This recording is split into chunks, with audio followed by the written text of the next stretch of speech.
Assalamualaikum warahmatullahi wabarakatuh.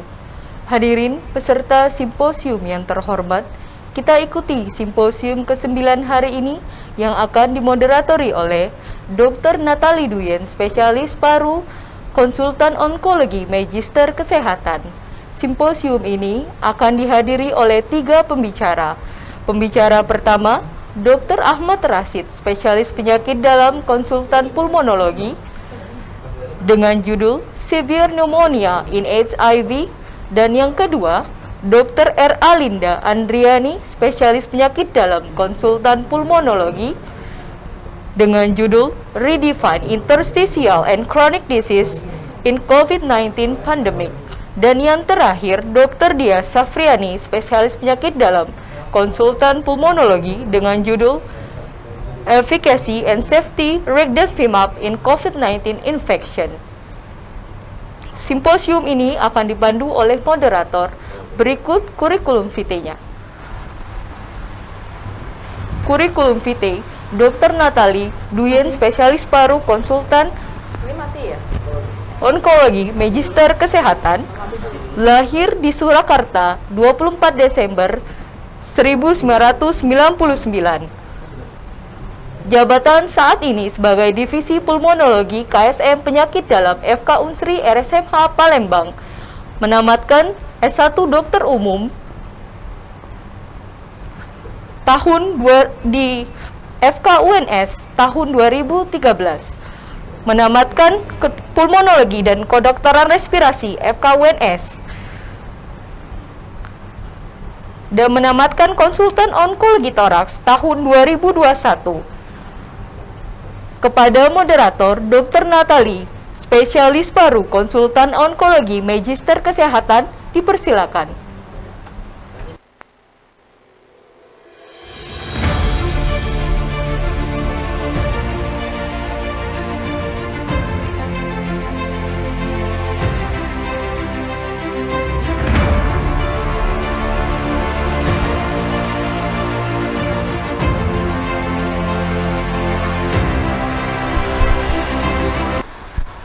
Assalamualaikum warahmatullahi wabarakatuh. Selamat datang dan salam sejahtera untuk kita semua. Pertama-tama saya ingin mengucapkan terima kasih atas kehadiran teman-teman sejawat yang tetap bersemangat hadir secara virtual pada acara Temu Ilmiah Penyakit Dalam tahun 2021. Pada simposium ke-9 kali ini ada 3 pembicara yang sudah tidak asing lagi.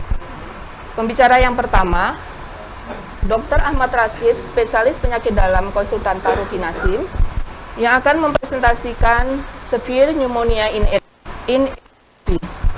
Beliau menamatkan pendidikannya di FK Unsri tahun 1983 dan menyelesaikan pendidikan spesialis penyakit dalam di FK Unsri tahun 1996 dan menyelesaikan konsultan paru pada tahun 2003. Beliau saat ini sebagai staf divisi pulmonologi Departemen Penyakit Dalam FK Unsri Rumah Sakit Muhammad Husin Palembang.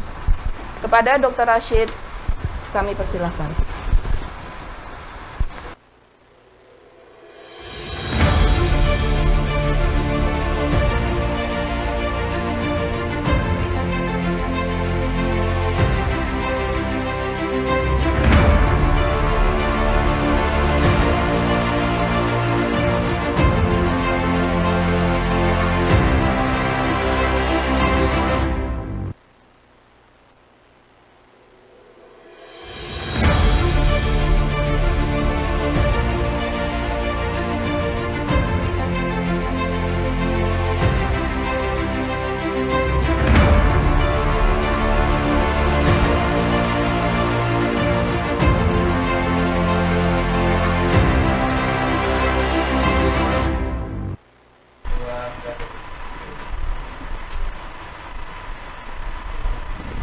Terima kasih Dr. Natali sebagai moderator.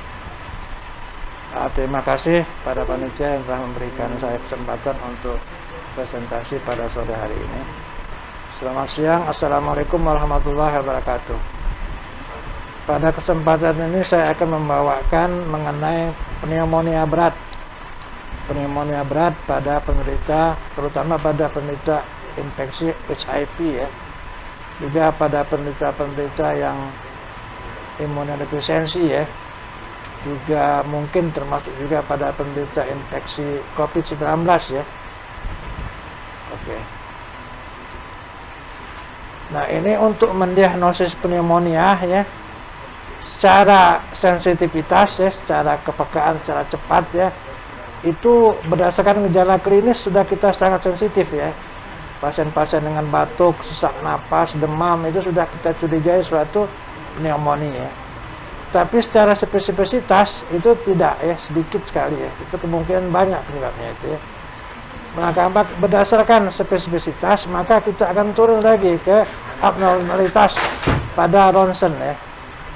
Pada ronsen torak itu akan kita lihatkan itu adalah gejala didapatkan infiltrat ya. Dan lebih spesifik lagi kalau dia terdapat konsolidasi lobaris ya pada torak putu ya. Dan sangat spesifik lagi adalah kalau dia terjadi pneumonia bakterial yang terbukti melalui kultur ya. Jadi kalau sudah ada kultur pneumonia bakterial maka berarti dia memang sudah sangat spesifik itu terjadinya pneumonia ya pada pasien tersebut ya. Nah, ini kita sudah sama-sama ketahui klasifikasi pneumonia ya. Itu adalah pertama adalah community acute pneumonia yang didapat di masyarakat.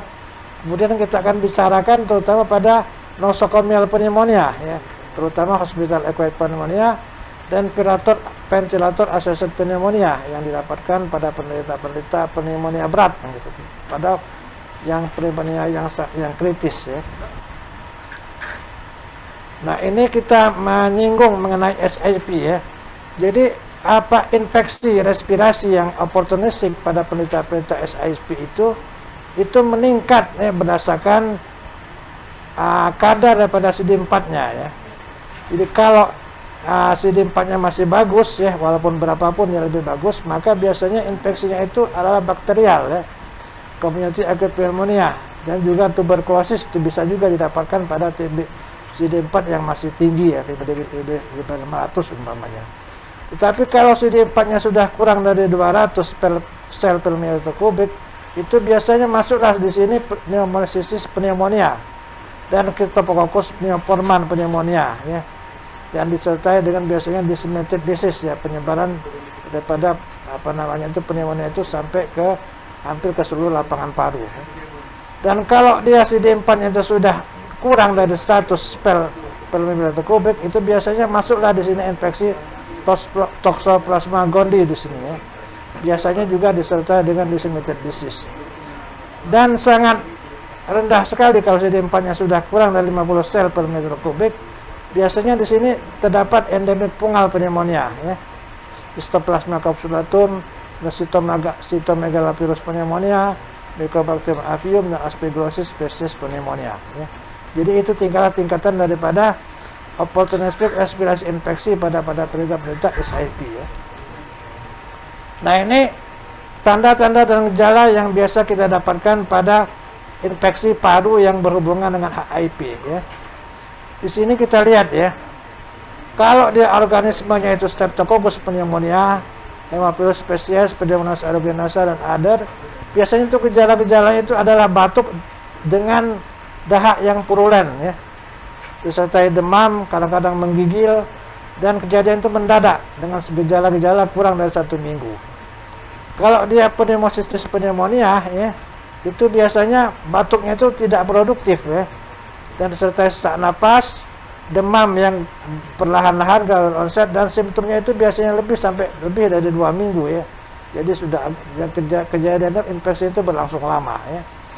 Dan kalau tuberkulosis ya, kalau dia itu gejala-gejalanya seperti ketahui adalah batuk, demam, keringat malam, berat badan yang menurun, kadang-kadang disertai kebakaran limfonudi, dan gradual onset juga ya, perlahan-lahan, biasanya simptomnya lebih dari 2 minggu ya. Nah, ini kita lihat mortalitas yang berhubungan dengan tidak adekuatnya pengobatan inisial awal ya pada pasien-pasien yang di ICU yang kritis ya, pada pasien-pasien HIV atau pasien-pasien sepsis. Kita dari berbagai penelitian ini, kalau dia yang biru ini terapi yang tidak adekuat ya, biasanya itu kematiannya itu angkanya tinggi ya. Dari berbagai penelitian ini ada 5 penelitian ya. Tapi kalau inisial adekuat yang kuning ini biasanya angka kematian itu rendah. Jadi semua peneliti ini didapatkan begitu. Jadi kita sangat perlu untuk melakukan pengobatan yang adekuat pada pasien-pasien yang kritikal itu secara cepat ya pada pasien-pasien tersebut ya. Nah, ini kita lihat ke pedoman-pedoman ini kita dapatkan dari American Thoracic Society ya. Biasanya itu guideline itu pada manajemen pada penelitian CAP ya. Kemudian pada Infectious Disease Society of America IDSA ya, ini biasanya update practical guideline itu pada manajemen CAP imunokompeten ya. Jadi IDSA ini lebih tertuju pada pasien-pasien dewasa yang imunokompeten. Dan kalau dia gabungan ini ATS dan IDSA joint effort ini biasanya IDSA ATS konsensus ini guideline pada manajemen of CAP pada dewasa. Jadi sudah gabungan di sini ya. Nah, di sini ada dilema ya. Dilema pada pengobatan pada pasien HIV ini ya. Dilema ini terjadi oleh karena tingginya resiko kematian atau hasil-hasil yang buruk daripada penelitian yang kita lawat bila inisial antibiotik itu tidak adekuat ya. Kemudian didapatkan juga pada pasien-pasien mempunyai komorbiditas ya. Pada pasien-pasien yang mempunyai komorbiditas dan juga relatif imunosupresif juga itu akan terjadi risiko yang tinggi kematiannya ya.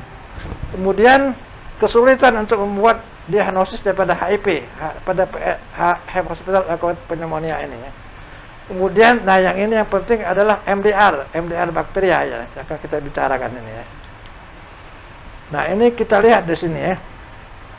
Kalau terjadinya itu HIV dan PAP itu biasanya oleh onset itu kurang dari 4 hari di rumah sakit, biasanya itu prognosis lebih baik ya. Biasanya itu disebabkan oleh antibiotik yang masih sensitif ya. Tapi kalau sudah onsetnya itu sudah late ya, sudah lambat, itu biasanya kurang lebih dari 5 hari sesudah dia masuk rumah sakit, biasanya itu disebabkan oleh patogen yang sudah MDR ya, yang biasanya dengan peningkatan mobilitas dan mortalitas pada pasien ya. Nah, ini isu daripada antibiotik resisten ya. Jadi antibiotik resisten ini merupakan masalah yang sudah worldwide ya, di seluruh dunia ya. Pada pasien-pasien HIV dan PAP, pasien patogen resisten ini biasanya merupakan suatu challenge untuk suksesnya pengobatan pada pengobatan tersebut, dan juga merupakan efektif biaya yang mahal biasa pada pasien-pasien tersebut ya. Dan patogen yang resisten ini biasanya termasuk di sini sebut MRSA ya. Kemudian MDR resistant Acinetobacter species, kemudian extended spectrum beta-lactamase yang memproduksi SEBL ini berbeda seperti E. coli dan Escherichia pneumonia. Ini biasanya mereka memproduksi SBL ini ya. Nah, ini bagaimana mekanisme pada resisten bakterial terhadap beta-lactam antibiotik ini oleh karena terjadinya kerusakan daripada antibiotik oleh enzim beta-laktamase ya. Jadi antibiotik yang kita berikan itu dirusak oleh adanya produksi beta-laktamase daripada bakteri tersebut ya. Kemudian penurunan akses untuk menuju target di dalam sel bakteria oleh antibiotik. Kemudian terjadinya perubahan protein yang mengikat penisilin ya. Protein mengikat penisilin itu terjadi perubahan. Nah, ini extended spectrum beta-lactamase in Indonesia ini didapatkan dari Prof. Amin Subandrio ini. Sebelum tahun 2000 itu 20% pada E. coli ya yang memproduksi SBL ini. Dan lebih dari 30% pada Klebsiella species ya, di Indonesia ya. Kemudian setelah tahun 2000 itu terjadi malah lebih jamak lebih banyak rupanya ya. Itu biasanya sudah 64% pada isolat yang di rumah sakit itu biasanya sudah memproduksi beta-laktamase ya.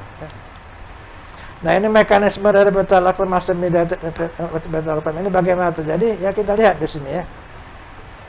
Jadi beta-lactam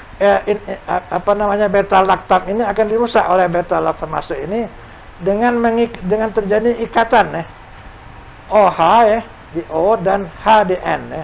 Jadi dengan ikatan OH dan H yang kita lihat warna kuning ini, maka terjadilah inaktivasi daripada beta laktam tersebut ya. Nah, untuk solusi daripada ISBL ini, maka kita akan melakukan pengembangan daripada beta laktam yang baru ya, antibiotik yang mana tidak bisa dihidrolisis oleh ISBL tersebut ya. Dengan cara apa? Yaitu dengan mengkombinasikan beta laktam antibiotik dengan beta laktamase inhibitor ya. Contohnya beta laktam itu adalah clavulanic acid, sulbactam dan tazobactam. Contohnya clavulanic acid itu umpamanya amoxicillin clavulanat umpamanya. Sulbactam sulfapirazon dengan beta laktam, tazobactam dengan ticarcillin umpamanya. Jadi dengan pengikatan tersebut maka terjadilah sensitivitas kembali terhadap bakteri tersebut. Ya, nah ini kita review sedikit ya mengenai sulbactam ini ya.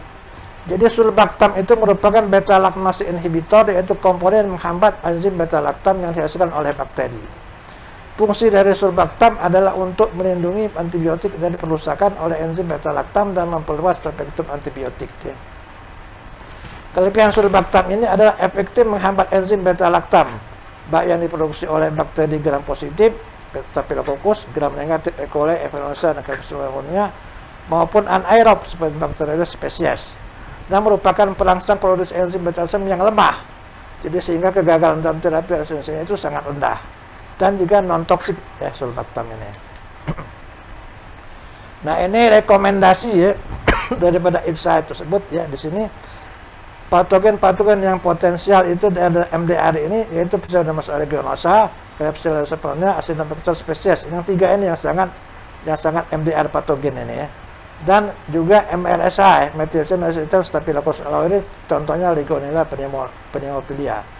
Nah, antibiotik akan direkomendasikan itu pertama adalah antipseudomonas cephalosporin, yaitu Cepiolin subtaxidin, atau antipseudomonas carbapenem, imipenem atau meropenem, atau beta laktam laktamase inhibitor, piperazine, tazobactam, ditambah antipseudomonas polocanon, yaitu levofloxacin atau ciprofloxacin, atau aminoglycoside ya, amikacin, gentamicin, tobramycin, ditambah linezolid atau vancomycin ya.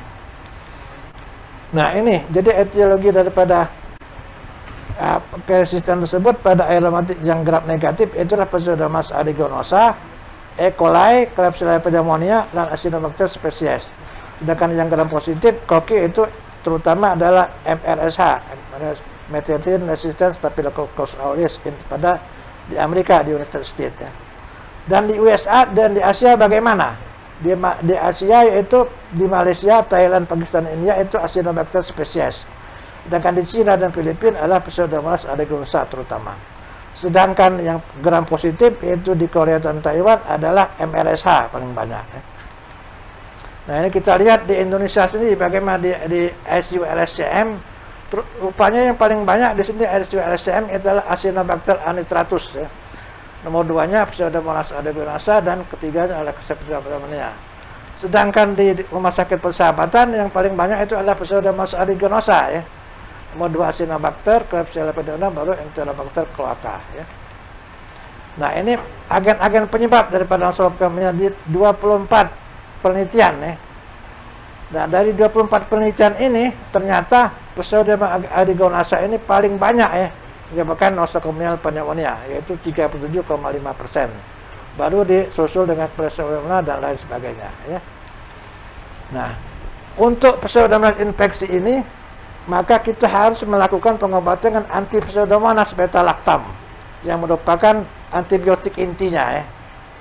Baru dikombinkan dengan beta laktam dengan yang mengandung aminoglycoside atau quinolone ya.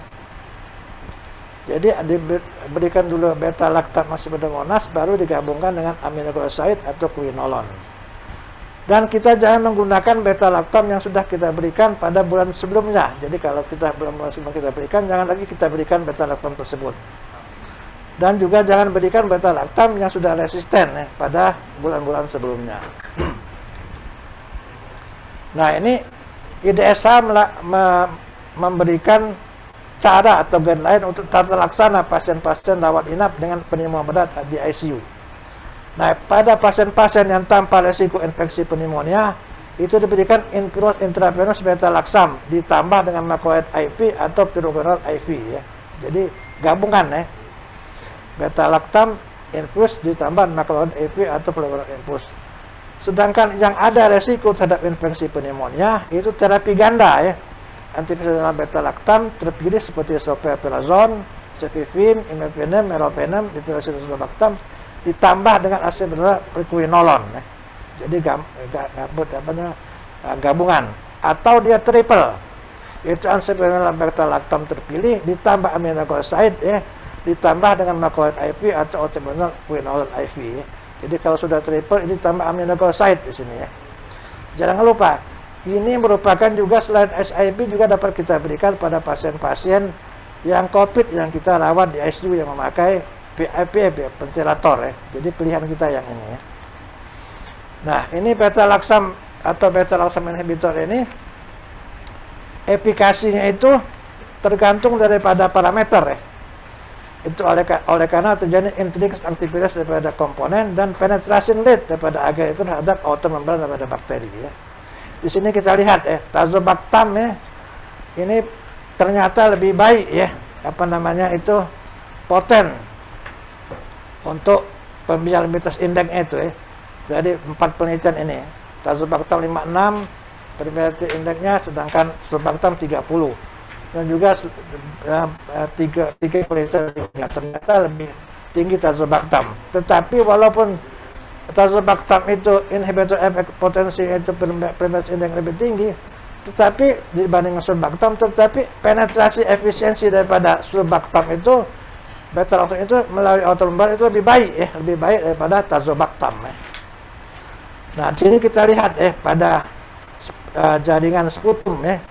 Itu kita gabungkan cefoperazon dengan sulbactam ya. Contohnya itu konsentrasinya itu apa namanya cefoperazon 5,6 mikrogram per cc, sedangkan sulbactam 5,9. Itu hampir sama ya, 50-50. Maka dibuatlah preparat cefoperazon sulbactam itu setengah gram dengan setengah gram. Jadi setengah gram cefoperazon, setengah gram sulbactam ya. Nah, ini cefoperazon yang spektrum ini kita lihat ya. Dan kalau gram positif untuk cefoperazon sulbactam ini kita ditujukan pada kuman-kuman Staphylococcus aureus terutama, kecuali MRSA ya. MRSA tidak bisa diberikan obat cefoperazon ini. Kemudian Staphylococcus pyogen, kemudian Staphylococcus pneumonia. Sedangkan gram negatif Enterobacteriaceae, E. coli dan Klebsiella, gram negatif dan lain sebagainya. Juga termasuk Pseudomonas di sini. Dengan anaerob adalah Staphylococcus anaerob, Bacteroides dan Propionibacter dan Propionibacter ya. Nah, ini kita lihat ya. Pada 221 rumah sakit di Rusia ya. Ternyata cefoperazon sulbactam ini aktivitasnya paling tinggi ya, Sehingga kita lihat ya, CPS ini adalah cefoperazon sulbactam, ternyata MIC itu paling tinggi, jadi dengan dosis yang sedikit ini paling sedikit ya dibandingkan dengan amikacin dan apa namanya piperazine tazobactam ya. Ternyata cefoperazon itu walaupun dengan dosis yang rendah, dia aktivitas itu paling tinggi ya, baik pada E. coli, Klebsiella pneumoniae dan lain-lainnya. Nah, kita lihat juga di sini ya, sensitivitas sulfaperazon sulbactam itu itu sangat bermakna di sini ya. Ternyata dengan ampicillin sulbactam, piperazine sulbactam, amoxicillin dan lain sebagainya. Jadi di sini cefoperazon sulbactam itu pada HAP ya, Haemophilus pneumonia itu monoterapi ya, monoterapi for low risk of bacterial infection. Kemudian pada HAP, PAP dan HCAP pada ATS kombinasinya juga paling tinggi risk faktor itu murid dan resisten kita dapatkan lebih efisien. Di Indonesia sendiri PAP dan MNMRIS itu juga berapa dikombinasikan kombinasi terapi Acinetobacter antiratus dan Klebsiella dengan piperazon sulbactam ini ya. Nah, kita lihat ya, pada infeksi-infeksi di saluran napas bawah ya, ternyata cefoperazon sulbactam ini yang kuning itu lebih bagus ya kita berikan hasilnya dibandingkan dengan imipenem atau cilastatin ini ya. Jadi walaupun kita pilih ya meropenem, ternyata hasilnya itu lebih bagus cefoperazon sulbactam dibandingkan meropenem atau imipenem ya, baik dengan efikasi klinik maupun eradikasi bakteriologiknya ya. Juga kita lihat di sini ya, pada penelitian penelitian di di Filipina ya, yang meliputi ya itu 24 pasien ya yang diberikan sepoviral sulbactam ini ya. Ternyata dengan pemberian 2 gram ini ya, jadi 2 kali 1 gram per hari sepoviral sulbactam bisa mengeradikasi ya Pseudomonas aeruginosa ini sampai 63%. Dan efektivitas pada 8%. Jadi rata-rata sampai 71% itu menghilangkan atau membunuh Pseudomonas aeruginosa ini. Jadi patogen-patogen penyebab daripada pneumonia ini dieradikasi dari sputum itu pada 16 pasien, mencapai 67% pada akhir daripada pengobatan. Sedangkan side effect daripada sepoviral sulbactam ini didapatkan hanya 3 pasien atau 13%. Juga side effect itu sangat ringan, transient dan self-limited. Jadi diduga bahwa sepoviral sulbactam itu sangat efikasi dan safe terapi, jadi aman terapi dan efisien ya pada terapi-terapi gram negatif nosocomial pneumonia di rumah sakit ya.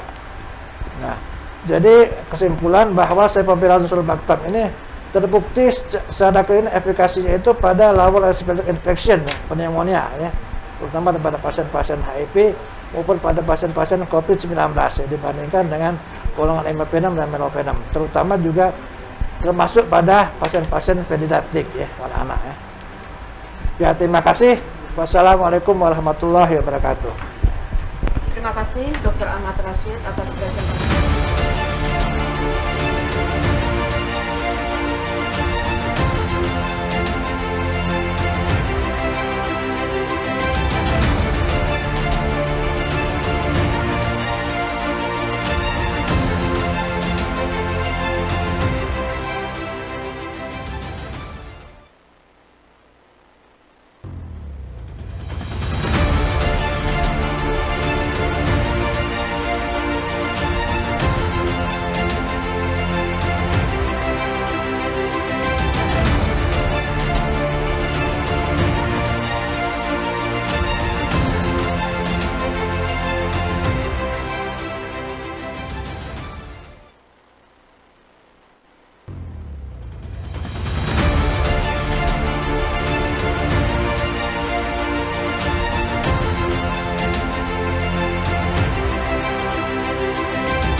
Terima kasih kepada Dr. Ahmad Rashid atas presentasinya yang sangat menarik, yang tentu sangat bermanfaat dalam praktek klinik kita.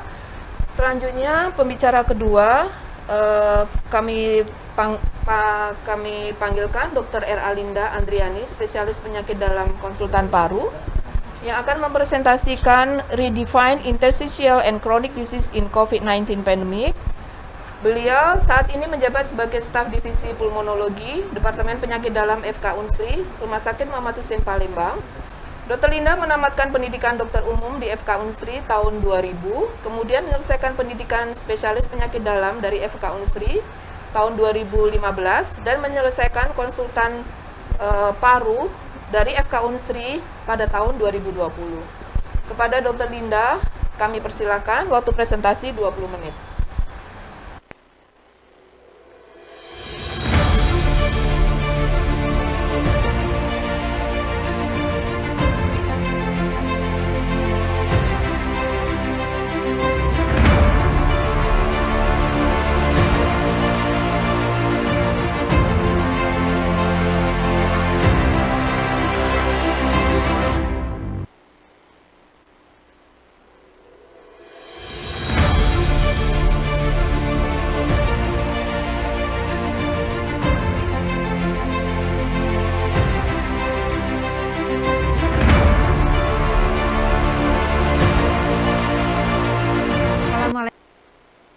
Kepada moderator atas kesempatan yang diberikan kepada saya untuk menyampaikan topik berikut.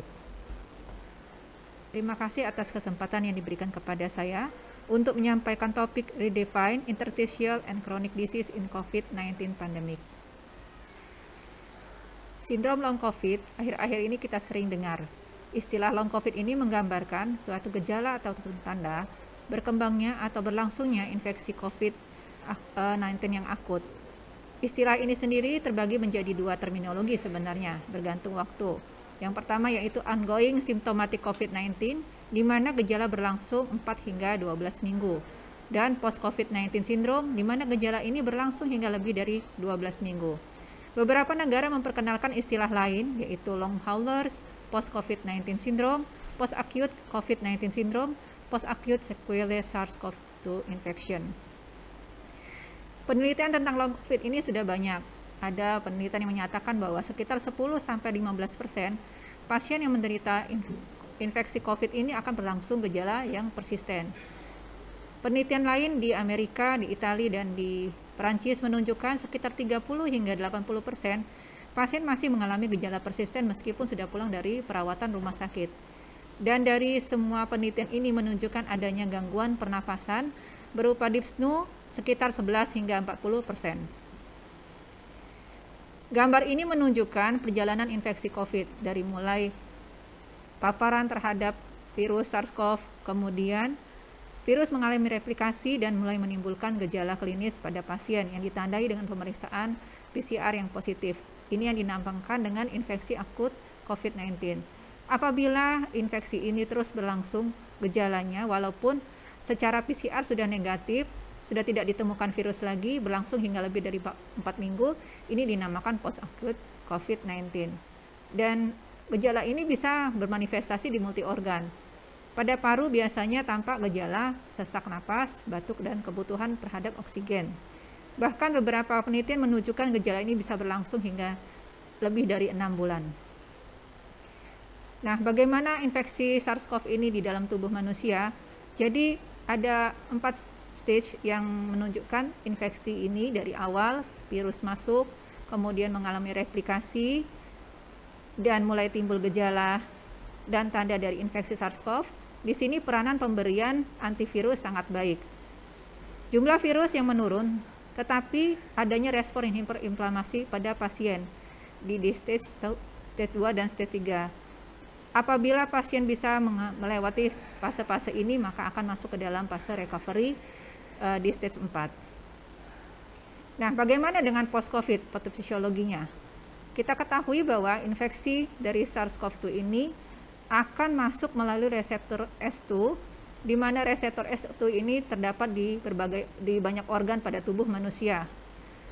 Infeksi pada organ tersebut akan menimbulkan kerusakan yang bersifat permanen, sehingga akan timbul gejala-gejala yang persisten. Pada paru biasanya ditandai dengan gejala dyspnea, chest pain, dan batuk.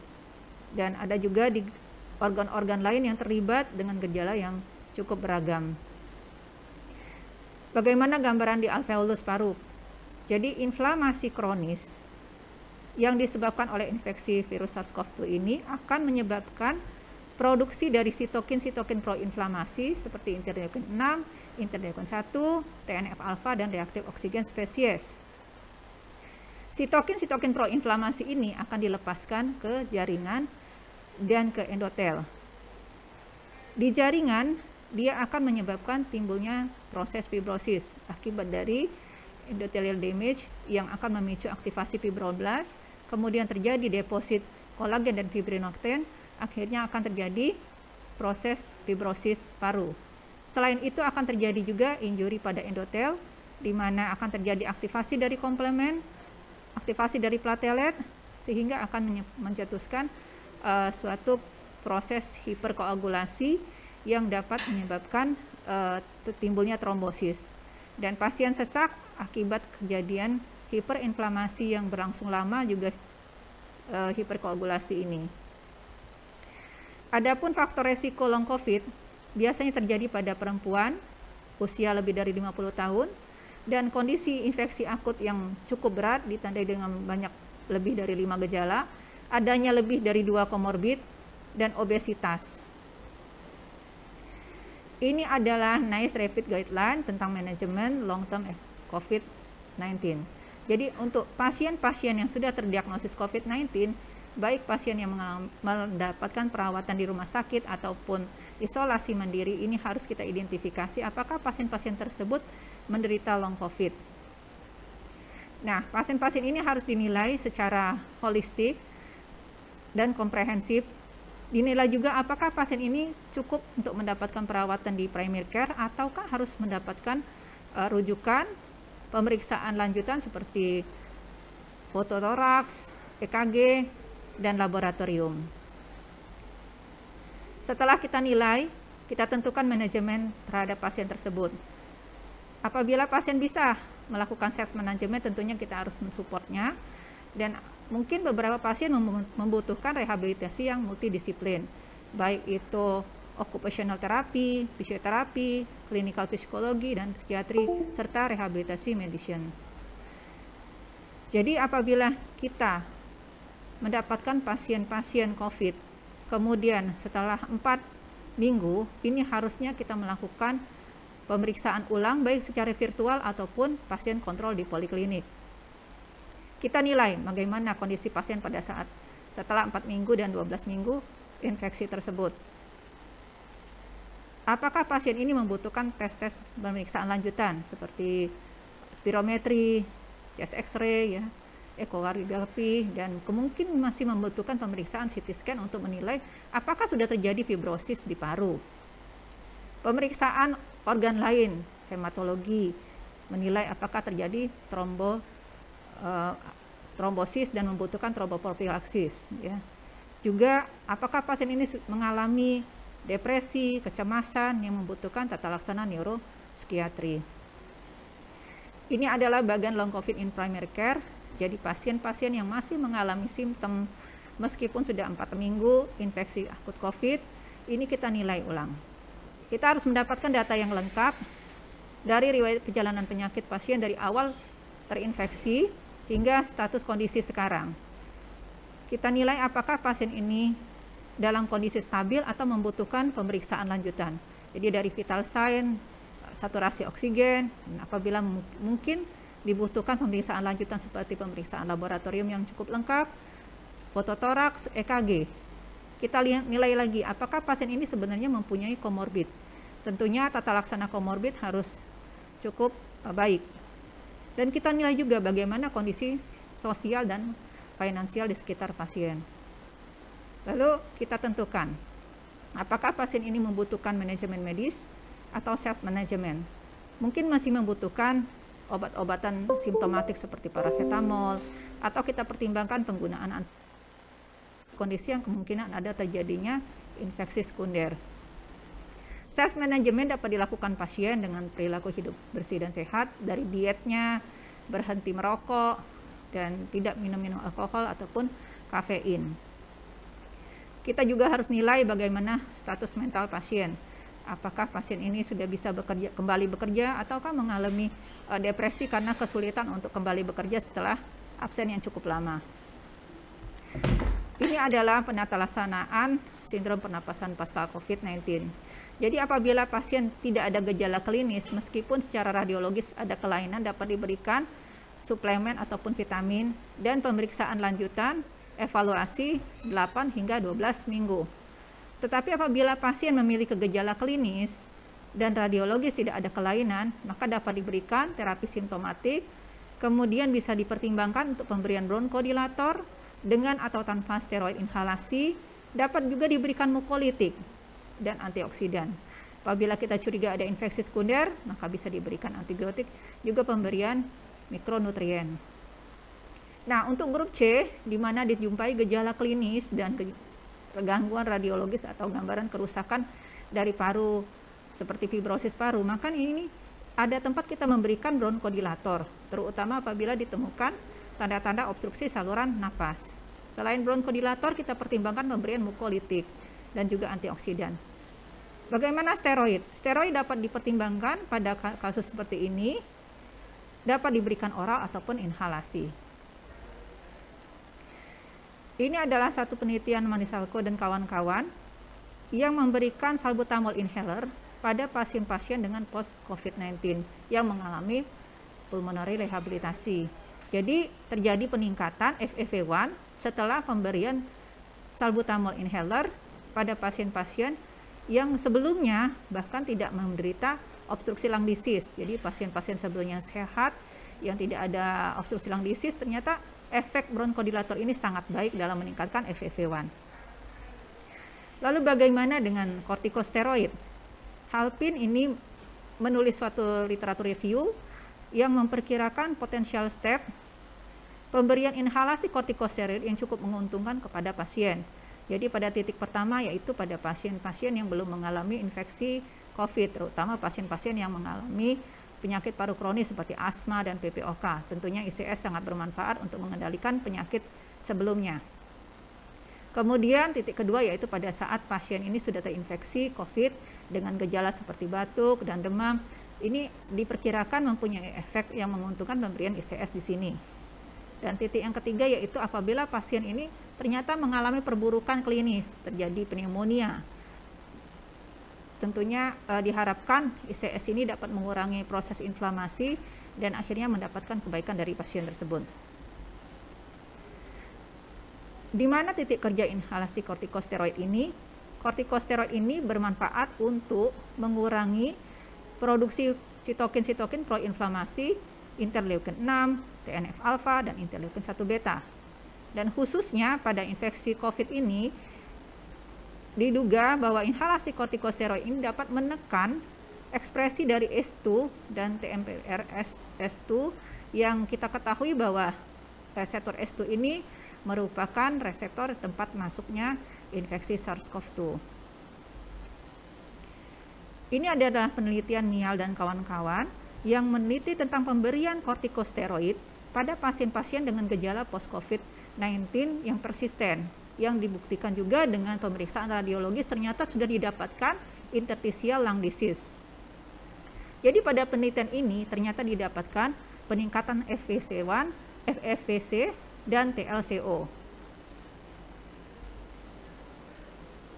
Ini adalah penelitian yang sebelumnya dilakukan oleh Dong yang memberikan ICS laba kombinasi pada pasien yang mengalami fibrosis pulmoner.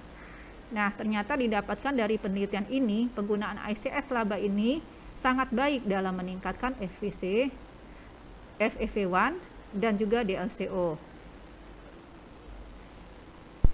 Lalu tadi kita sebut tentang mukolitik pada penata laksanaan long COVID ini. Nah, mukolitik pada saat ini tentunya masih banyak pilihannya ya. Ada N-asetilsistein, ada erdostein, ada karbosistein. Penelitian Rogliani menunjukkan bahwa ternyata penggunaan erdostein ini sangat bermanfaat dalam mengurangi eksaserbasi akut dari PPOK.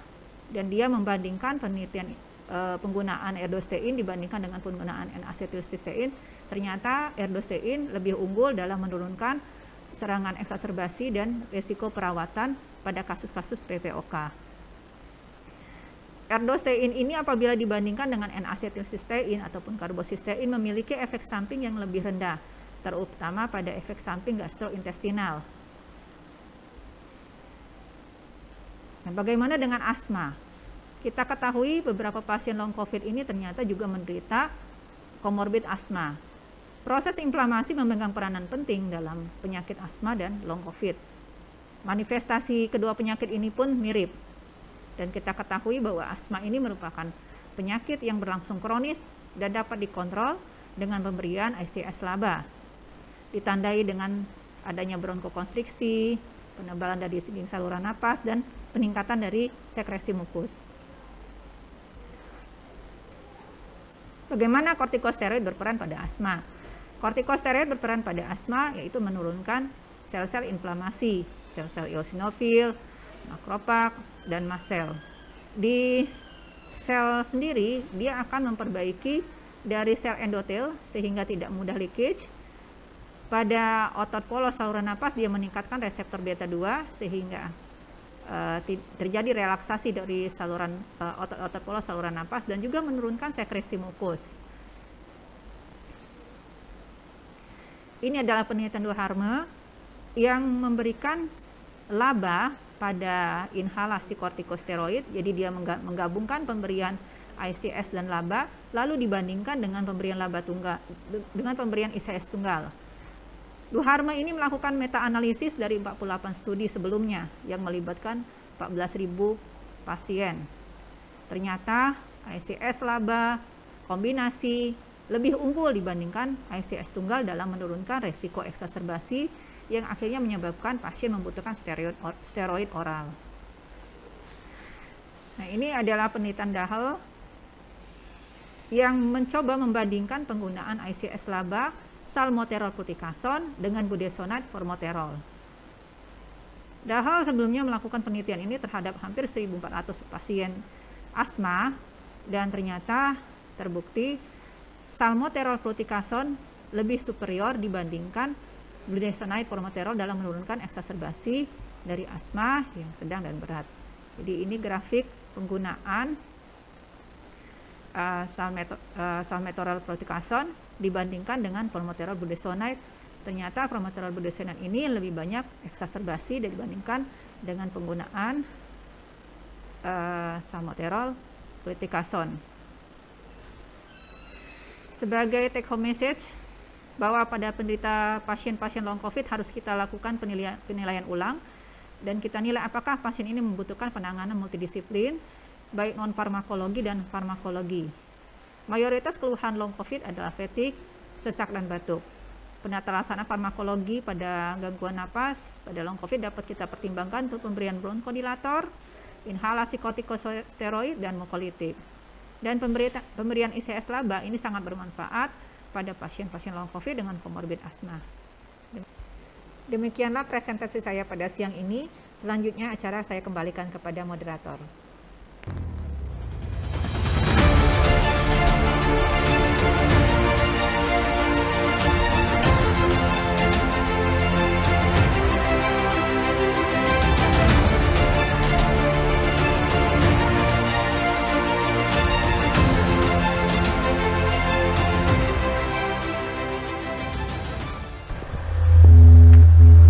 Terima kasih kepada Dr. Linda atas presentasinya yang sangat menarik. Berikutnya, materi yang ketiga akan dipresentasikan oleh Dr. Diah Safriani, spesialis penyakit dalam konsultan paru, dengan judul Efficacy and Safety of Regdanvimab in COVID-19 Infection. Dr. Diah saat ini bertugas di RSUD Siti Fatimah, Sumatera Selatan.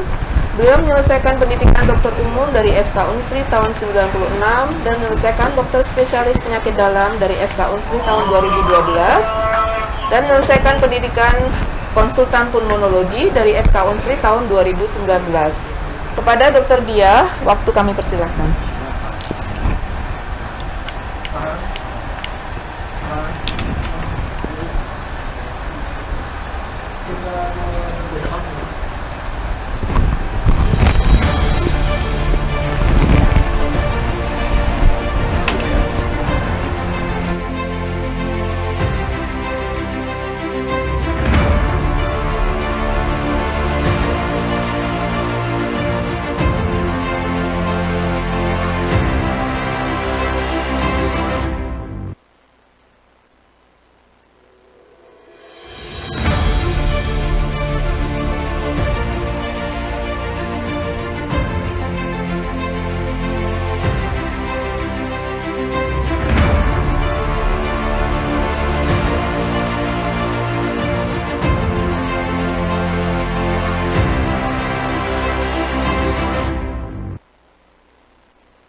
Ya, Assalamualaikum warahmatullahi wabarakatuh.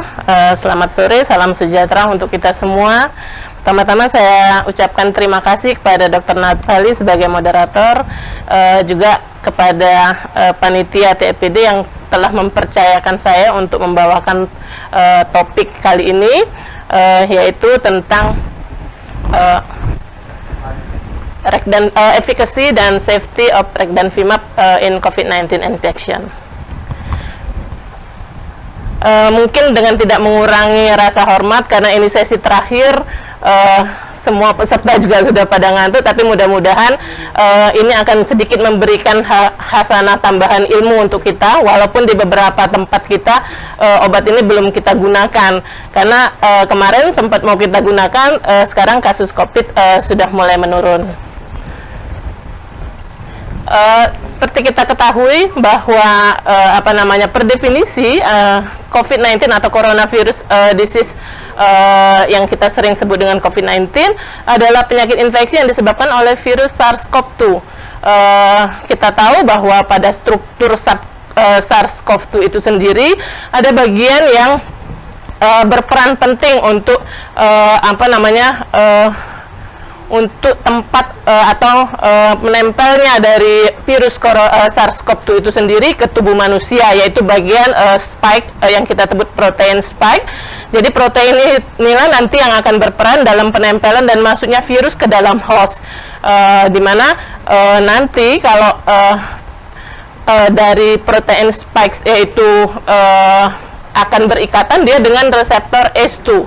Jadi kalau virus SARS-CoV-2 itu masuk ke dalam tubuh manusia, protein spikes inilah yang berperan, dia berikatan dengan reseptor ACE yang ada di dalam sel. Kemudian dengan ikatan dari protein spike-nya itu dengan reseptor ACE, virus akan masuk ke dalam inti dan dia akan mengeluarkan RNA. Nah, mulai dari sinilah proses terjadinya penghasilan virus-virus baru.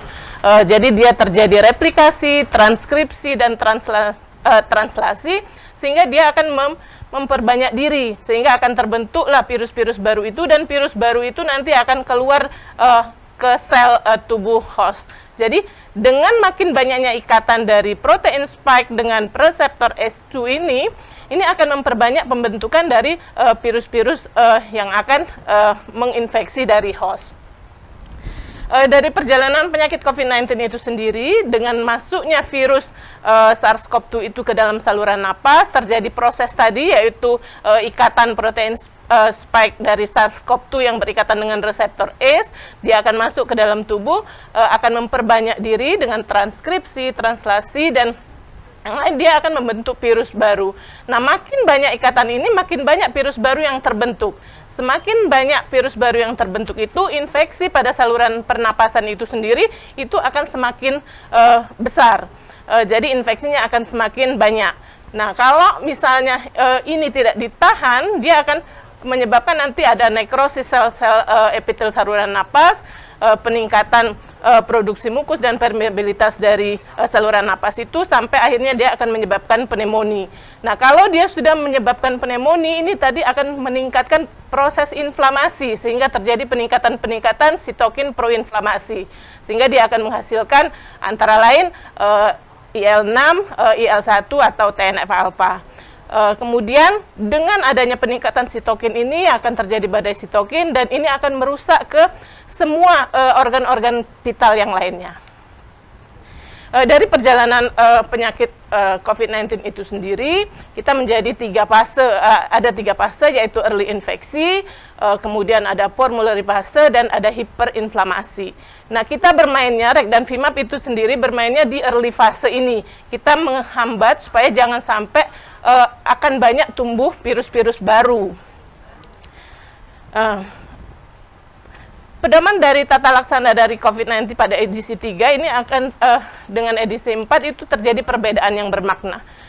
Pada pasien-pasien yang dengan gejala ringan atau gejala sedang, di sini kita sebelumnya tidak mengenal ada obat-obatan yang sebagai penggunaan emergensi, tidak menggunakan obat-obatan anti monoklonal antibody. Tetapi pada penyakit berat atau kritis itu sudah ada tambahan sebenarnya dengan IVIG, kemudian anti IL-6 dan yang lain-lain. Nah, ini terjadi perubahan di tata laksana yang sekarang di penggunaan pada terapi COVID-19 yang ringan itu sudah ada pilihan itu antibodi monoklonal, baik ringan maupun sedang. Ini terjadi perubahan kalau dulu kita pakai oseltamivir, sekarang berubah jadi favipiravir. Kemudian pada pengobatan yang ringan dan sedang sudah masuk itu adanya pilihan untuk penggunaan emergensi itu antibodi monoklonal. Sedangkan kalau untuk anti-L6 kita sudah pada edisi sebelumnya juga sudah digunakan walaupun dengan penggunaan penggunaan emergensi. Terapi farmako yang baru ini macam-macam sebenarnya, antibodi monoklonalnya sendiri kita macam-macam, tapi yang ada di Indonesia untuk itu adalah regdanvimab dan tocilizumab. Tocilizumab yang sering kita sebut dengan anti-IL-6 yang sudah banyak kita pergunakan pada penyakit COVID-19 yang berat atau kritis. Jadi regdanvimab sendiri itu merupakan antibodi monoklonal lain. Sebenarnya di Korea udah diteliti, dia direkomendasikan sebenarnya untuk pasien-pasien COVID dewasa yang gejala ringan, yang tidak memerlukan terapi oksigen, atau pada pasien-pasien yang beresiko tinggi untuk menjadi berat. Jadi untuk pasien-pasien yang dengan resiko tinggi ini ada tempatnya. Jadi dari riset itu penggunaan dengan dosis 40 mg per kilogram berat badan diberikan setelah terdiagnosis tidak lebih dari 7 hari dari onset gejala. Jadi benar-benar di sini untuk pasien-pasien yang baru terkena infeksi yang sudah ada gejala tetapi gejala ringan. Kita mengenal banyak sebenarnya macam-macam pilihan antibodi monoklonal itu sendiri. Cuma yang sudah tersedia di Indonesia cuma regdanvimab itu untuk untuk gejala ringan. Kemudian untuk gejala berat kita kenal tocilizumab ini yang sudah banyak kita gunakan kalau untuk tocilizumab. Tapi kalau pada regdanvimab terus terang ini obatnya baru kita masuk, tapi sekarang kasus COVID udah mulai menurun. Jadi sementara ini obat ini, tapi ini akan menambah hasanah kita sebenarnya. Kita tidak tahu kasus COVID ini apakah tetap menurun atau nanti juga akan muncul infeksi kembali. Sekarang apa sih beda antara regdanvimab dengan tocilizumab itu sendiri? Bedanya sebenarnya dari jenis antibodi. Kalau pada regdanvimab, dia antibodinya di antivirus, jadi dia kerjanya di virus. Sedangkan pada tocilizumab, dia kerjanya di host, di anti-IL-6 pada host. Kemudian indikasi, secara indikasi dia untuk yang ringan sampai sedang dengan penggunaan emergensi. Diberikan secara segera, tidak lebih 7 hari setelah timbulnya gejala, jadi pada early stage, jadi pada fase 1 tadi. Sedangkan pada tocilizumab kita berikan pada COVID-19 yang gejala berat. Kemudian dosis pemakaian, dia masih sama diberikan sebagai dosis tunggal dengan dosis 40 mg per kilogram berat badan dengan dosis maksimal itu adalah 8.000 mg. Kontraindikasinya sama seperti tocilizumab, dia kalau ada hipersensitivitas terhadap regdanvimab itu sendiri. Efek samping yang paling banyak ditemukan adalah hipertrigliserid. Kalau kita ngomong antibodi monoklonal, kita juga harus tahu dulu apa itu antibodi. Jadi antibodi itu merupakan molekul protein yang dihasilkan oleh sel B plasma. Jadi sering kita sebut dengan imunoglobulin. Jadi imunoglobulin itu dia merupakan antibodi utama di dalam tubuh. Dia mengikat berbagai jenis patogen. Dalam hal ini kalau COVID-19 dia mengikat patogen virus. Dia kemudian bisa juga dia mengaktifkan sistem komplement dan mengikat atau menetralisir toksin. Jadi molekul imunoglobulin itu sendiri terbagi menjadi dua, ada fragmen antigen binding, ada fragmen crystallizable. Jadi yang berfungsi sebenarnya pada regdanvimab ini bagian yang menentukan antibodi itu di bagian fragmen antigen binding. Sekarang apa beda sih antara monoklonal dengan poliklonal? Kalau monoklonal, jadi klonnya itu sama, di sel B plasma yang sama. Jadi dia kerjanya juga dia mengikat epitop yang spesifik. Sedangkan kalau poliklonal, dia bisa lebih dari satu. Jadi contohnya inilah yang sponsor kita sore ini, yaitu regdanvimab dengan nama dagang Regkirona. ini antibodi monoklonal sama tadi. Sekarang apa sih manfaat dari antibodi monoklonal itu sendiri? Dia menyediakan perlindungan langsung atau pengobatan pada orang-orang yang terpapar dengan gejala ringan itu. Kemudian juga bermanfaat sebenarnya terhadap orang yang tidak dapat mengembangkan atau mempertahankan respon imun yang adekuat setelah vaksinasi. Jadi, Regdanvimab ini merupakan antibodi monoklonal IgG rekombinan. Jadi, dia diidentifikasi dari sel darah putih pasien yang sembuh dari SARS-CoV-2 sebenarnya.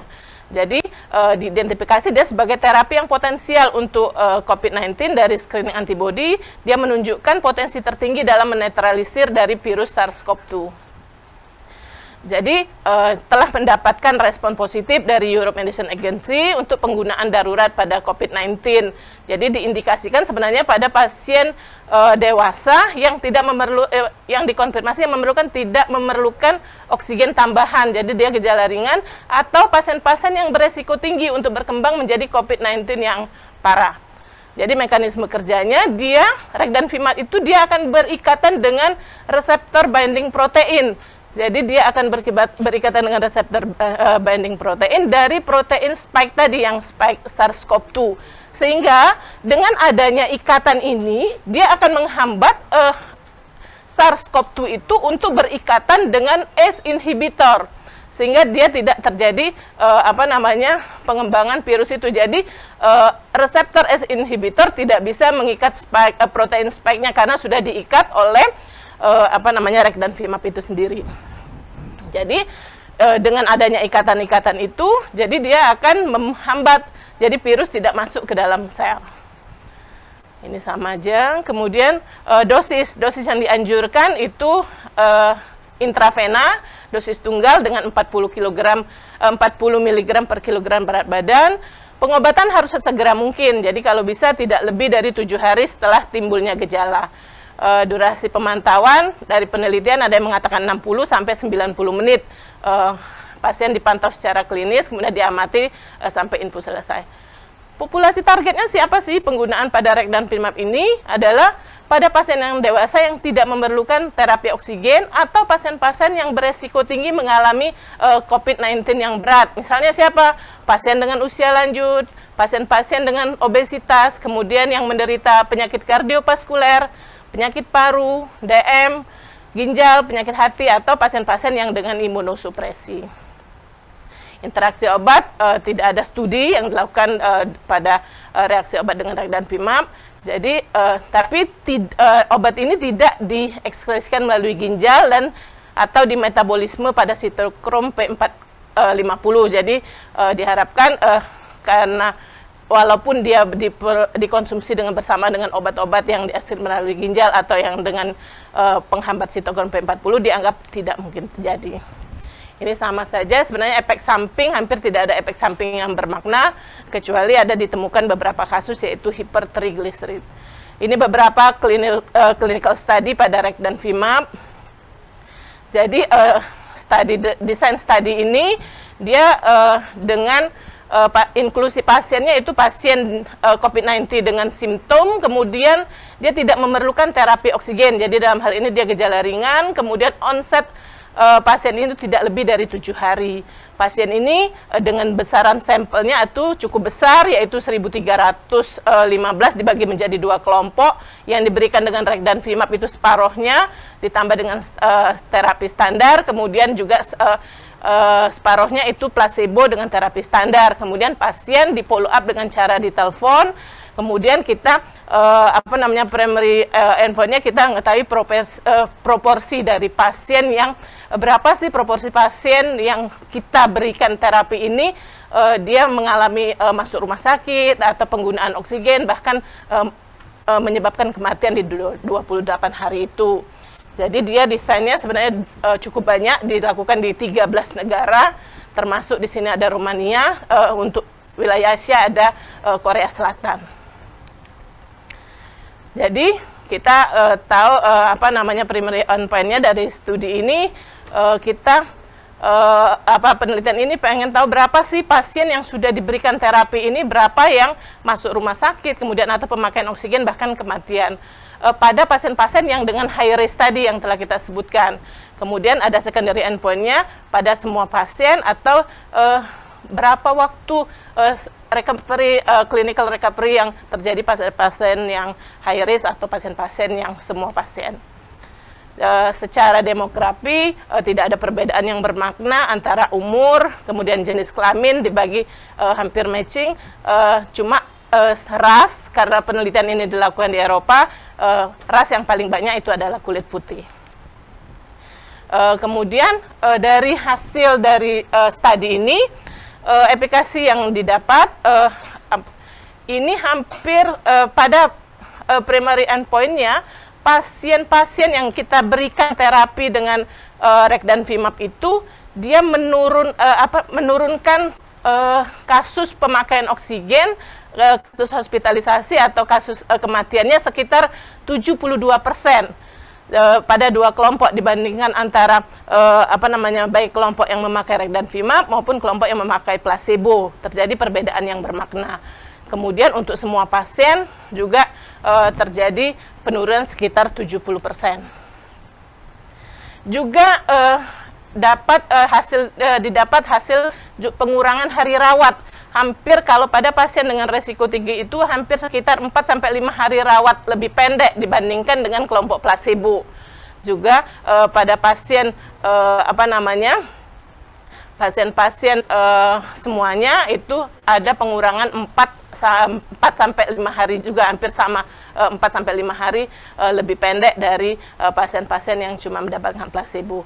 Secara hasil virologi, dia menurunkan viral load itu sama-sama di hari ke-7, tapi terjadi perbedaan yang bermakna antara pasien-pasien yang beresiko tinggi dengan pasien-pasien yang placebo.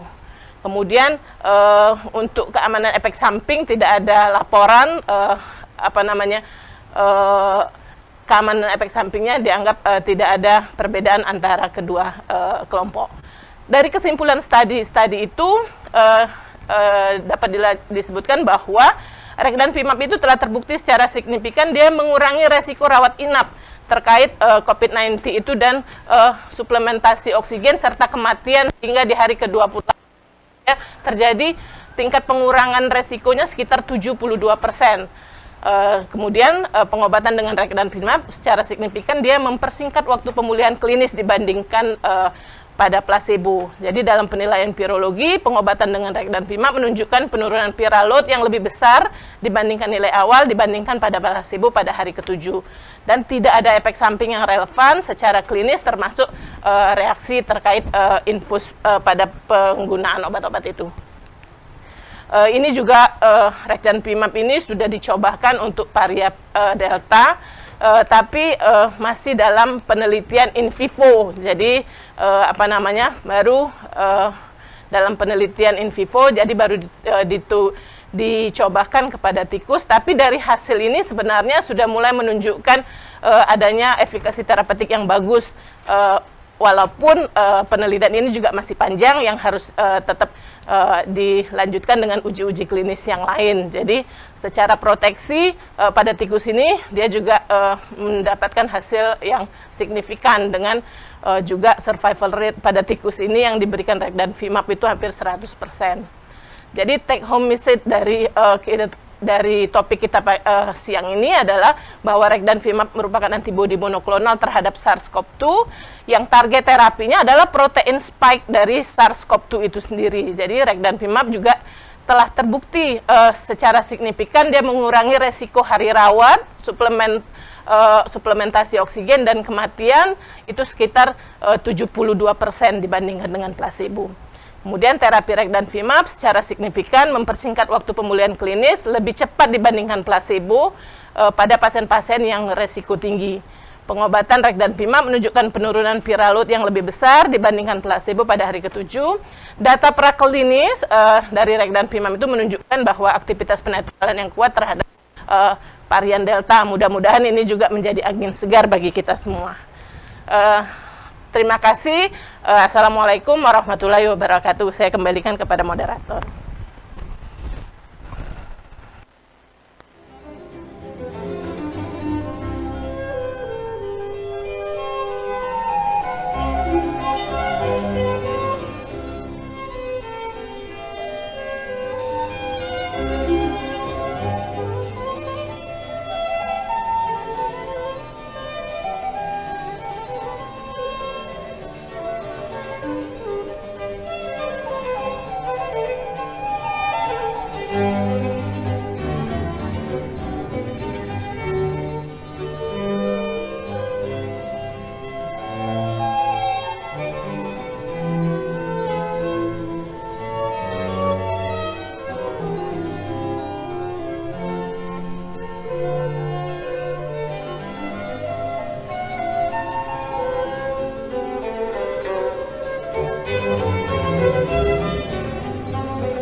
Rekirona. Rekirona mengandung Rekdanvimab, yaitu antibodi monoklonal yang menetralisir berbagai varian virus SARS-CoV-2 dengan cara mengikat reseptor binding domain pada spike protein. Dosis yang dianjurkan adalah dosis tunggal 40 mg per kilogram berat badan untuk pasien dewasa. Rekdanvimab harus diberikan sesegera mungkin setelah diagnosis dan tidak lebih dari 7 hari setelah timbulnya gejala. Hanya digunakan secara intravena. Rekdanvimab hanya dapat diberikan dalam situasi di mana penyedia layanan kesehatan memiliki akses langsung ke produk obat yang dapat mengobati reaksi infus yang berat, seperti anafilaksis. Rekirona tidak boleh digunakan jika terdapat alergi terhadap Rekdanvimab atau eksipien dalam obat ini. Larutan infus harus disiapkan oleh tenaga kesehatan yang berkualifikasi menggunakan teknik aseptik. Keluarkan file Rekdanvimab dari penyimpanan suhu dingin dan sebelum persiapan, diamkan larutan infus selama kurang lebih 20 menit agar mencapai suhu ruangan atau tidak melebihi 30 derajat Celcius. Jangan sampai terkena panas langsung, jangan mengocok file. Rekdanvimab adalah larutan infus yang bening hingga opalescent, tidak berwarna hingga kuning pucat. Jangan gunakan obat ini jika melihat adanya partikel atau perubahan warna sebelum pemberian. Hitung total volume Rekdanvimab yang diperlukan. Volume Rekdanvimab yang diperlukan adalah berat badan pasien dalam kilogram dikali dengan dosis Rekdanvimab yaitu 40 mg per kilogram berat badan dibagi dengan konsentrasi dalam vial yaitu 60 mg per mililiter, sama dengan volume Rekdanvimab dalam mililiter. Sementara, jumlah vial Rekdanvimab yang diperlukan adalah total volume Rekdanvimab dalam mililiter yang akan diberikan dibagi dengan total volume per vial yaitu 16 ml sama dengan jumlah vial Rekirona yang dibutuhkan. Berikut contoh perhitungan dosis 40 mg per kilogram berat badan Rekdanvimab pada berat badan 40 kg sampai dengan 120 kg. Perhitungan ini dengan catatan jika berat badan pasien lebih dari 200 kg, perhitungan dosis tetap menggunakan berat badan 200 kg, dosis maksimum adalah 8000 mg. Encerkan Rekdanvimab dalam kantong 250 ml yang mengandung larutan natrium klorida 0,9% untuk infus intravena. Ambil dan keluarkan sejumlah volume natrium klorida 0,9% yang diperlukan dari kantong infus. Jumlah ini yang identik dengan volume Rekdanvimab yang telah dihitung. Ambil volume Rekdanvimab yang telah dihitung dari vial menggunakan jarum suntik steril. Pindahkan Rekdanvimab ke kantong infus. Secara perlahan, kantong IV dibolak-balikan dengan tangan kira-kira 10 kali untuk mencampur larutan. Jangan dikocok. Jika larutan didinginkan, sebelum pemberian, diamkan larutan infus selama kurang lebih 20 menit agar mencapai suhu ruangan atau tidak melebihi 30 derajat Celcius. Produk ini bebas bahan pengawet. Larutan infus harus diberikan sesegera mungkin.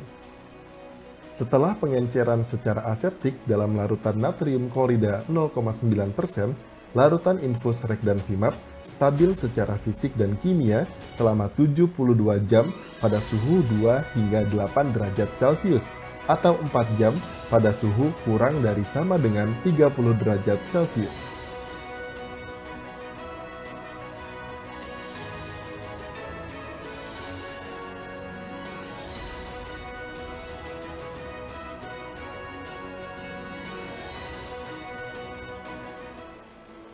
Siapkan bahan yang direkomendasikan untuk infus, yakni set infus dengan filter inline atau filter polyether sulfone atau PES dengan rekomendasi ukuran pori 1,2 mikrometer atau kurang.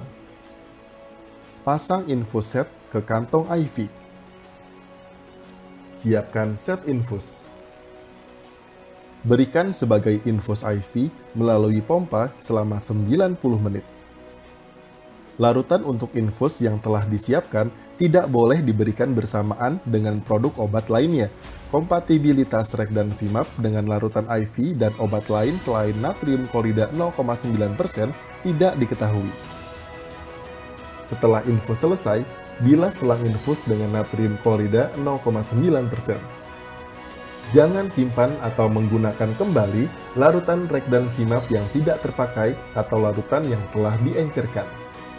Pasien harus dipantau secara klinis selama pemberian dan diamati setidaknya 1 jam setelah infus selesai.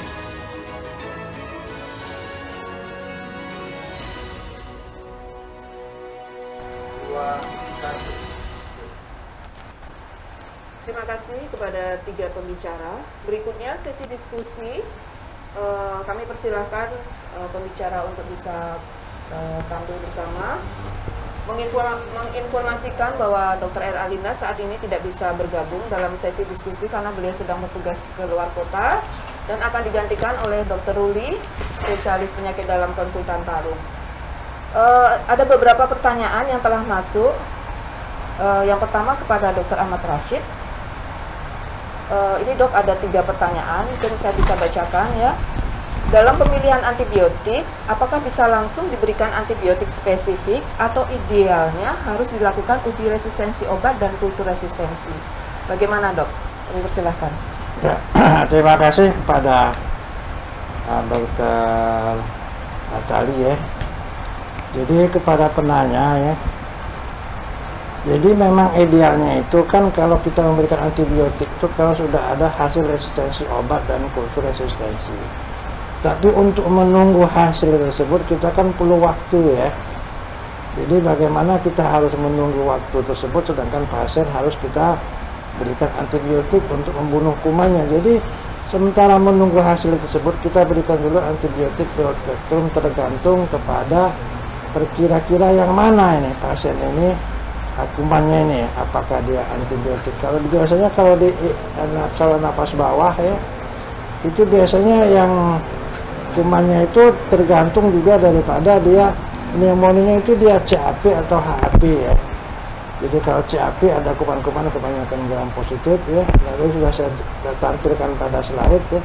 Kalau dia HAP atau PAP biasanya kuman-kuman gram negatif yang sudah biasanya ya, yang sudah mengarah ke MDR ya, pasien-pasien kuman-kuman sudah MDR ya, seperti Pseudomonas, E. coli, Klebsiella ya, maka kita harus berikan antibiotik yang sudah mengarah ke situ ya, biasanya kita berikan broad spectrum ya.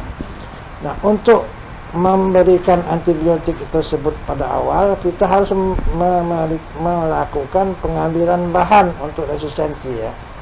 Jadi sebelum diberikan obat antibiotik broad spectrum tersebut pada awal, kita harus ambil dulu ya. Umpamanya kita setelah napas kita ambil dulu ya.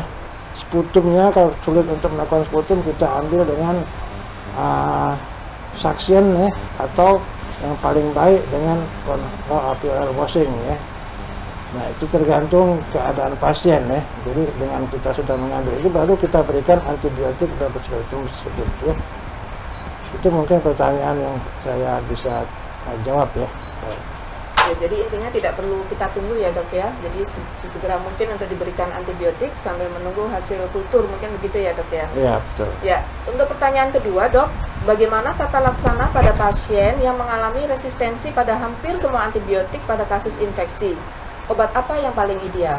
Nah, ini mungkin pertanyaan yang sulit ini dok, dan sebenarnya sering kita temui dalam praktek klinis.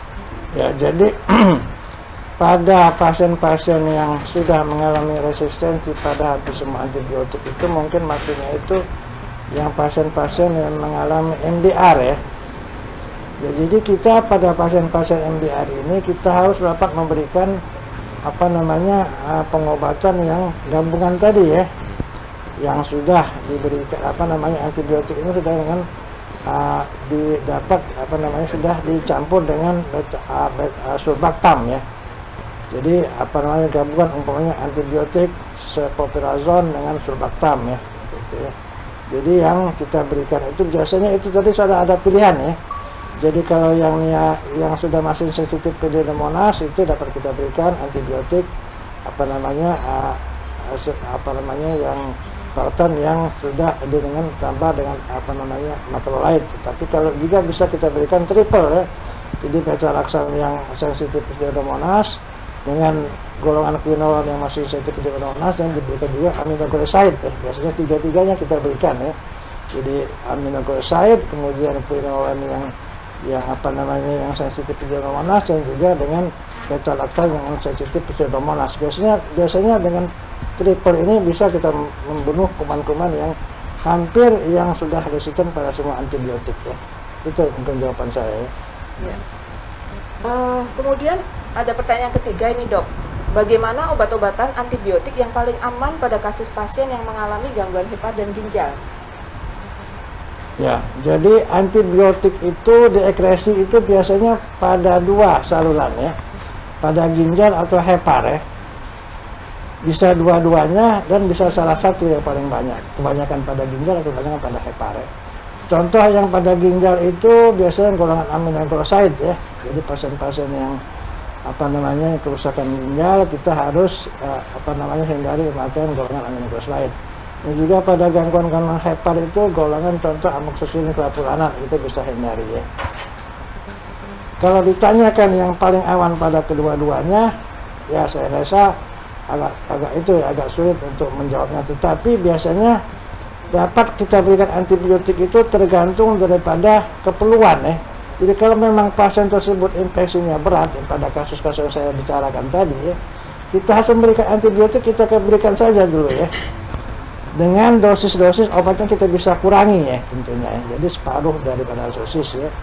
Tapi kalau kita memang kita harapkan memang tidak mengganggu pada ginjal, tidak bisa ya. Jadi kita yang banyak yang paling penting obatan untuk pasien ini dulu kan yang penting ya, supaya antibiotiknya itu infeksinya kita bisa atasi ya. Nanti efek samping pada hepar dan ginjal itu bisa kita atasi dengan pengurangan dosis dan lain sebagainya. Demikian jawaban saya. Terima kasih. Ya. Ini nampaknya walaupun waktunya mungkin waktu-waktu ngantuk, tapi ternyata banyak sekali pertanyaan yang masuk. Ini pertanyaan kepada Dr. Linda dan mungkin bisa diwakili kepada Dr. Ruli. Pada pasien dengan post-COVID dengan gangguan komplikasi HIV/AIDS, apakah ada tempat untuk pemberian steroid? Mengingat pasien mengalami imunodefisiensi, lalu bagaimana terapi alternatifnya? Silakan Dr. Ruli. Terima kasih Dr. Natali. Nah, ini sebenarnya topik ini sangat menarik ya. Kerusakan pada pasien-pasien COVID itu umumnya karena proses fibrosis. Jadi sebenarnya kalau kita akan memberikan steroid, inhalasi itu dia hanya 1/10 dari dosis oral. Jadi sebenarnya dia menekan hanya pada titik di mana dia bekerja saja, tidak menekan secara umum, gitu ya, tidak menekan secara umum pada seluruh tubuh. Jadi sebenarnya penggunaan inhalasi steroid pada pasien-pasien dengan HIV itu tidak ada masalah sebenarnya. Jadi pada pasien ini masih tetap boleh diberikan, tapi tetap dia memperhitungkan kondisi HIV-nya harus tetap ditata laksana dengan baik. Terima kasih. Ya. Nah, ini pertanyaan kedua ini sering kita terima, Dok, dari pasien-pasien yang pasca COVID. Pada pasien post-COVID yang mengalami kerusakan paru atau fibrosis, apakah bisa mengalami reversible? Ini sering sekali. Apakah bisa kembali normal, Dok? Misalnya tanyanya seperti itu. Bagaimana, Dr. Ruli? Silakan. Ya, ini perkembangan mengenai post-COVID ini sangat menarik ya, karena dalam minggu ini saja WHO baru mengeluarkan terminologi yang terbaru, apa yang disebut sebagai post-COVID atau sindroma post-COVID. Batasannya diberikan, bahkan WHO juga sudah mengeluarkan coding untuk ICD-10-nya ya. Jadi memang baru. Nah, pada pasien-pasien yang mengalami fibrosis ya, pengobatan harus diberikan dalam upaya untuk merelief keluhan dulu ya. Misal pada pasien-pasien tersebut terjadi gangguan fungsi pernapasan akibat obstruksi, maka itu reliefnya adalah dengan menggunakan steroid dan menggunakan steroid ya, salah satu terapi yang diberikan. Nah, pemulihan pasien pasca COVID itu kembali kepada respon atau sistem imunnya sendiri atau sistem pertahanan tubuhnya sendiri. Sebagian akan pulih dengan cepat dan sebagian lagi akan pulih dengan waktu yang lebih lama. Ini masih menjadi suatu area pembelajaran, di mana ini adalah kasus-kasus baru ya. Sebagian akan pulih, jadi kita tidak bisa tidak bisa menjudge atau memberikan prediksi di masa depan pada pasien-pasien COVID bahwa mereka karena kondisinya berat akan mengalami suatu kondisi post-COVID, atau mereka yang kondisinya ringan tidak akan mengalami post-COVID. Bahkan post-COVID itu dilaporkan ada terjadi pada pasien kasus ringan ataupun pada kasus berat ya. Begitupun pemulihannya, sebagian pulih dengan cepat kurang dari 3 bulan, sebagian bahkan sampai 1 tahun. Beberapa kasus kami temukan itu masih mengalami keluhan ya. Jadi benar sampai saat ini memang belum bisa kita secara pasti mengatakan mana yang bisa pulih dan mana yang tidak pulih. Tetapi beberapa dari banyak kasus itu dia membaik secara klinis ya. Pasien tersebut membaik secara klinis. Jadi ada harapan untuk pasien-pasien yang mengalami keluhan-keluhan setelah akut COVID-nya teratasi, itu dia akan membaik. Ya. Terima kasih. Kemudian ini pertanyaan ketiga, Dok. Ini jadi sering sekali menjadi kita temui di praktek klinis, masalah pemilihan kortikosteroid. Bagaimana perbandingan efikasi dan efektivitas penggunaan glukokortikoid, dexa atau kortikosteroid, misalnya metil atau metilprednisolon atau prednison, yang mana yang lebih direkomendasikan pada indikasi pasien COVID? Silakan, Dok. Ya. Terima kasih. Kalau dari guideline WHO pada kasus berat kita dianjurkan untuk menggunakan glukokortikoid. Jadi kita pakai dexamethasone gitu ya. Dexamethasone selama 10 hari. Tetapi ada studi lain yang menunjukkan bahwa number needed to treat pada pasien-pasien dengan COVID gejala berat ini lebih baik dengan menggunakan metilprednison, gitu ya. Ada perbedaan antara dexamethasone dan metilprednison. Kalau pada penggunaan dexa, memang inflamasi umumnya akan terkendali, tetapi kita akan kesulitan mengendalikan gula darah. Sedangkan pada metilprednison itu kita tidak terlalu kesulitan mengalami pengendalian gula darah. Jadi sebenarnya masih dikembalikan, karena ini masih dalam suatu studi, apakah dia murni akan mengikuti guideline WHO menggunakan dexamethasone, ataukah ada penelitian-penelitian sampingan yang terbaru yang masih berkembang terus menggunakan metilprednison. Jadi semuanya bisa tergantung keputusan klinis dari dokter yang mengobati pasien. Apakah akan dengan dosis kecil, 8 mg, 3 kali 8 mg, atau 2 kali 8 mg, ataukah dengan dosis besar, menggunakan 125 mg 3 kali sehari. Itu masih diserahkan kepada klinisinya. Yang harus diingat adalah kapan penggunaan steroid ini. Ya, kapan? Steroid ini digunakan umumnya kalau di awal itu untuk mencegah mulainya proses inflamasi yang berlebihan. Tapi kalau pada proses inflamasi tujuannya adalah untuk menekan. Terlalu cepat memberikan dikhawatirkan akan menghambat proses tubuh dalam melawan virusnya. Terlalu lambat diberikan, kerusakan itu sudah terjadi. Jadi harus benar-benar diikuti dari hari ke hari untuk mengobati pasiennya. Jadi pemilihan itu masih bisa digunakan baik metilprednison ataupun kortikosteroid.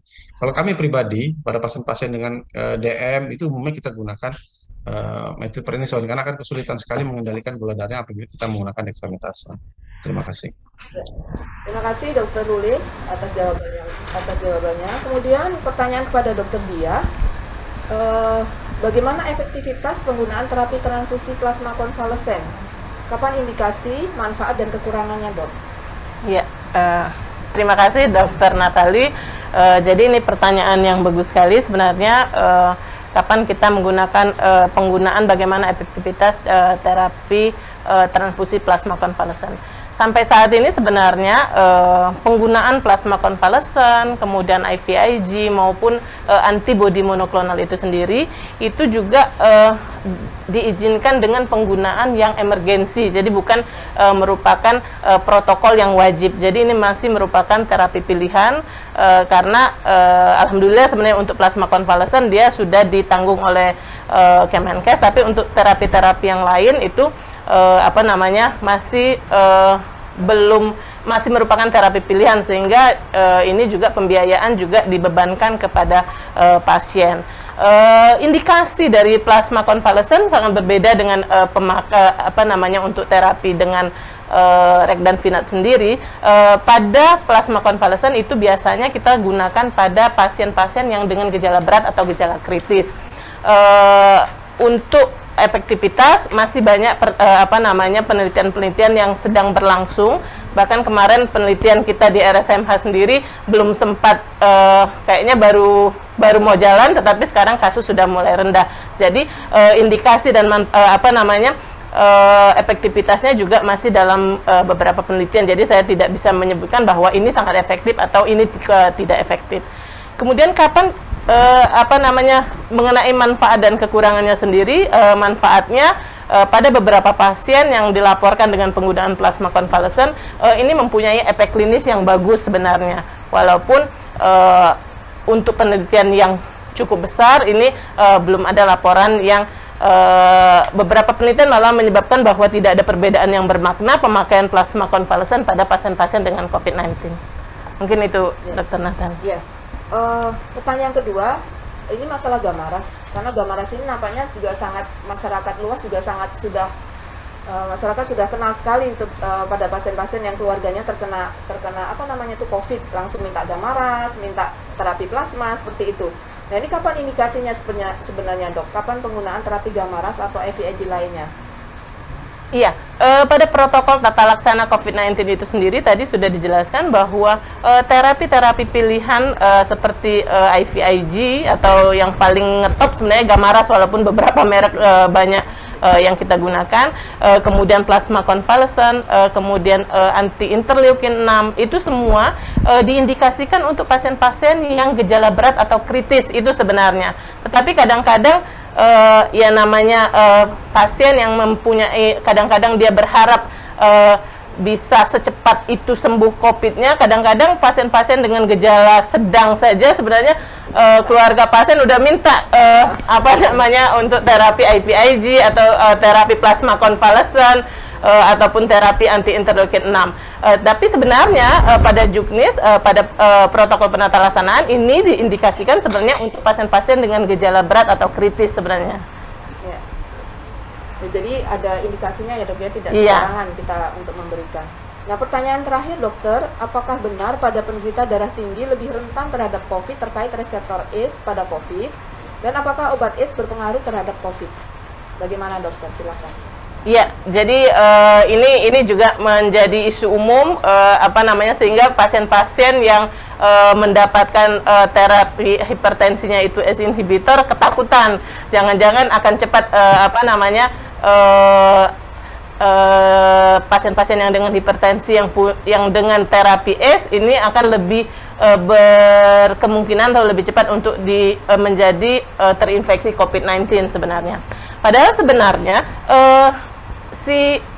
spike dari virus corona itu sendiri, yang protein spike-nya itu dia menduduki reseptor ACE di dalam tubuh kita. Itu sebenarnya sudah ada reseptor ACE, mau pasien itu mendapatkan obat antihipertensi ataupun pasien itu sebenarnya tidak mendapatkan obat antihipertensi.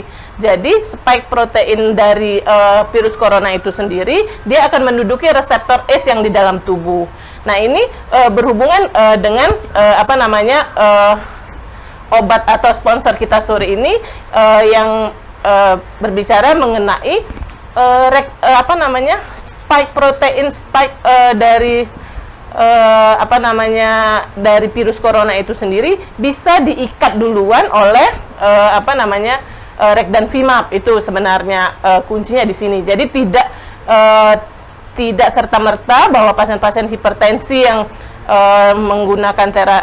menggunakan terapi pakai ACE inhibitor ini lebih berpotensi untuk terjadi infeksi COVID-19. Ya, terima kasih atas informasinya, Dokter. Namanya sudah tidak ada pertanyaan lagi.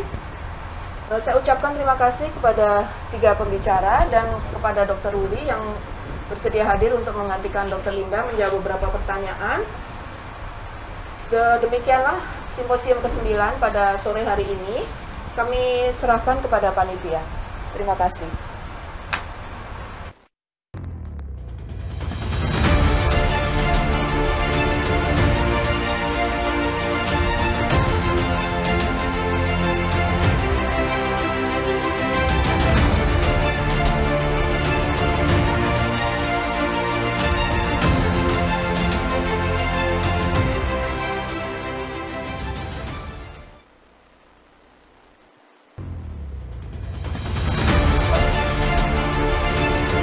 Terima kasih kepada para pembicara, moderator, para peserta yang telah berpartisipasi pada hari ini. Semoga semua materi yang telah disampaikan dapat bermanfaat bagi kita semua. Dengan berakhirnya sesi diskusi, maka berakhirlah simposium hari ini.